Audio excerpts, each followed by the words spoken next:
Oke, sobat calon guru semuanya, di sini ketika kita melakukan pemberkasan CASN, baik itu pemberkasan CPNS maupun juga P3K, ada kolom untuk kita mengisikan, yaitu di bagian keterangan lain-lain ya. Mulai dari data SKCK, kemudian data surat keterangan sehat jasmani dan juga rohani, serta surat bebas nafsa. Dan pada video ini kita akan berbagi pengalaman bagaimanakah contoh pengisian keterangan lain-lain, mulai dari data SKCK, surat sehat, kemudian juga surat nafsa pada saat mengisi DRH, CPNS maupun juga P3K. Nah, kira-kira seperti apa? Silahkan simak video ini sampai selesai. Namun sebelum kita lanjutkan, perlu saya ingatkan bagi teman-teman yang mungkin baru pertama kali menemukan channel calon guru, silahkan klik tombol subscribe-nya dan aktifkan notifikasi loncengnya, sehingga nanti jika ada update video terbaru, teman-teman tidak akan ketinggalan informasi. Baiklah sobat calon guru semuanya, di sini untuk mengisikan yaitu data-data yang kita ambilkan dari beberapa berkas syarat untuk pemberkasan CASN. Itu adalah di sini di tab organisasi ya. Nah, tentunya teman-teman bisa mencapai di bagian ini setelah teman-teman menyelesaikan dulu dengan benar, yaitu mengisi DRH perorangan, kemudian riwayat pendidikan, kemudian pekerjaan dan juga keluarga. Terkait tentang pengisian DRH perorangan, pendidikan, pekerjaan, keluarga ini sudah kita sajikan pada video-video sebelumnya ya. Nah, pada bagian riwayat organisasi, di sini adalah kalian menambahkan organisasi ya. Tinggal klik saja di sini, kemudian ditambahkan organisasi apa yang pernah diikuti. Nah, kemudian di sini di bagian bawah ya, ini nanti ada data SKCK, kemudian surat keterangan sehat jasmani dan juga rohani, serta surat bebas nafsa. Yang mana berkasnya ini nanti kita akan lampirkan, yaitu kita akan upload, yaitu pada tab yang terakhir ya, yaitu diunggah dokumen. Dan di sini kita cek yaitu di bagian ini ya, yaitu di keterangan organisasi. Dan di sini untuk yang pertama itu adalah data, yaitu nomor surat keterangan catatan kepolisian.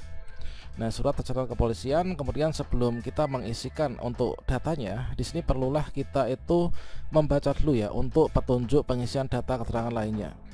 Yang pertama adalah bila di sini bila Anda memiliki lebih dari satu surat keterangan sehat jasmani dan juga rohani, ini adalah dengan nomor berbeda, maka masukkan semua nomor surat dipisah ya dengan tanda ini, dengan tanda garis miring teman-teman.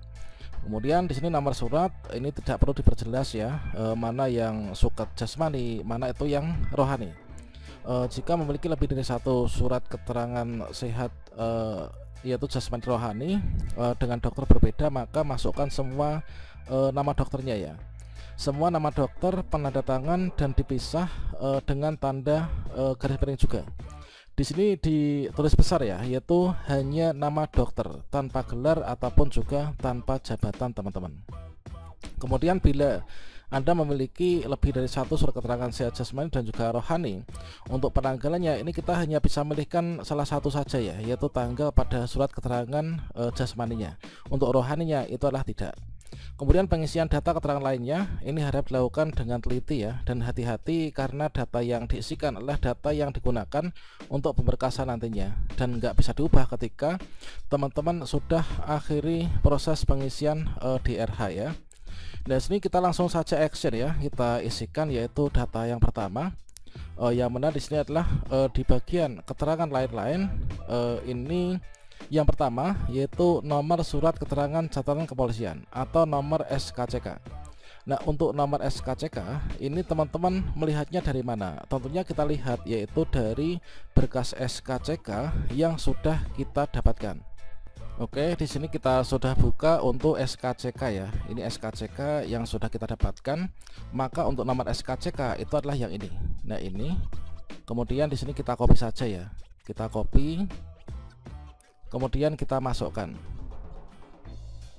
Kemudian kita masukkan di sini nomor surat keterangan catatan kepolisian. Ini kita pastekan di sini. Sudah masuk ya. Ini adalah nomor SKCK-nya. Nah, kemudian untuk tanggal surat catatan kepolisian kita dapatkan dari mana? Ini kita dapatkan yaitu dari SKCK juga. Nah, nomor SKCK itu kita bisa dapatkan di bawah ini ya, yaitu di atasnya tanda tangan dari penanda tangan SKCK. Nah, ini tanggal berapa? Misalkan di sini adalah 10 Januari 2025 ya.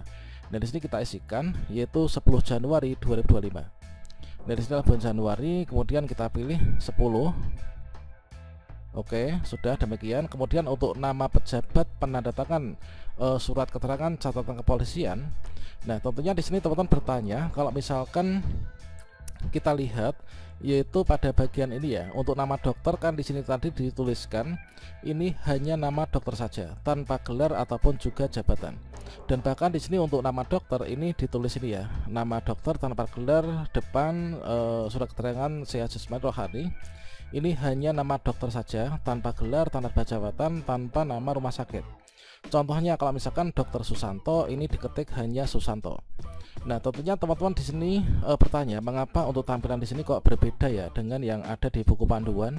Kalau misalkan di sini kita lihat pada buku panduan, di sini nomor SKCK persis sama dengan yang tadi. Kemudian penanggalan pun juga sesuai dengan SKCK yang dimiliki.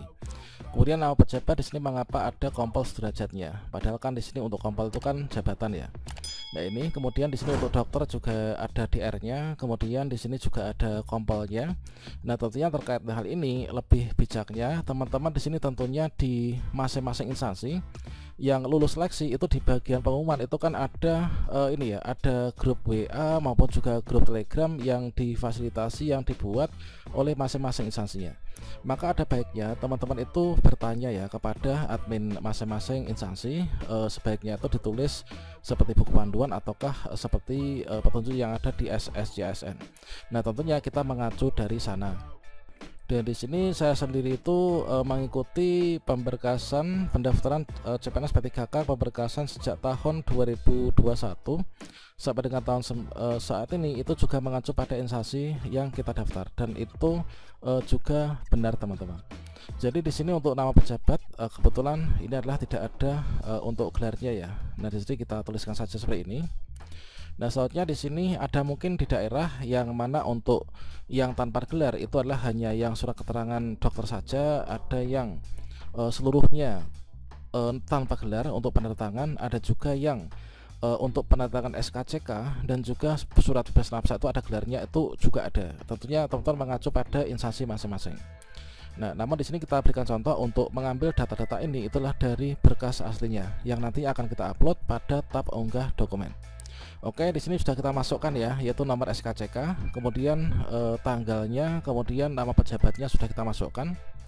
Nah, berikutnya di sini kita masukkan nomor surat keterangan sehat jasmani dan juga rohani. Dan untuk memasukkan nomor surat keterangan sehat jasmani dan juga rohani, teman-teman silakan dibuka untuk berkas surat keterangan sehat jasmani dan juga rohaninya. Tentunya di sana ada dua jenis surat ya, yaitu surat keterangan sehat jasmani dan juga rohani.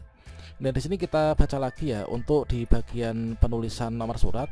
Untuk nomor surat keterangan sehat jasmani dan juga rohani. Nah, di sini adalah jika Anda memiliki lebih dari satu surat keterangan sehat jasmani ya dan juga rohani dan nomornya berbeda, maka masukkan semua nomor surat dan dipisah dengan tanda yaitu garis miring ya. Hanya nama surat, nggak perlu dijelaskan mana itu yang rohani, mana itu yang jasmani. Dan berikutnya di sini untuk nomor surat ini sesuai dengan petunjuk, ini adalah jika nomor surat keterangan sehat jasmani dan rohani itu berbeda, maka semuanya ditulis, namun didahulukan untuk yang nomor surat keterangan sehat jasmani, kemudian diberikan sekat yaitu garis miring ya. Dan katakanlah di sini untuk yang pertama ini adalah nomor surat keterangan sehat jasmani, kemudian kita berikan garis miring ini ya.